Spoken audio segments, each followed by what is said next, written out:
बिस्मिल्लाहिर्रहमानिर्रहीम। अस्सलाम वालेकुम। हज़रत शेख सादी रहमतुल्लाह अलैह अपने ज़माना तालिब इल्मी का वाक़या बयान करते हैं कि जिस ज़माने में मैं मदरसा निज़ामिया बगदाद और शरीफ में ज़ेर तालीम था, वहाँ मेरा एक साथी मेरे हुस्न व बयान और नक्ता अफरानी के बास मुझसे हसद करता था।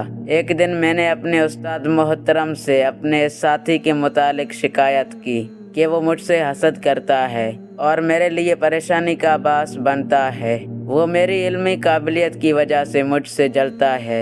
उस्ताद मोहतरम ने जब मेरी बात सुनी तो मुझ पर नाराज़ हुए और फरमाने लगे कि मुझे हैरानगी है कि तू उसके गुनाह से आगाह है कि वो तुझसे हसद करता है, लेकिन कभी अपने बारे में भी सोचता है कि तू गीबत जैसे गुनाह में मुब्तला हो रहा है। अगरचा हसद का ठिकाना दोज़ख है, मगर तू भी दूसरे तरीका से वहीं जा रहा है। हज़रत शेख सादी रहमतुल्लाह अलैह इस हिकायत में अपने ज़माना तालिब इल्मी के वाक़या को बयान करते हैं कि मेरा एक साथी मुझसे हसद करता था।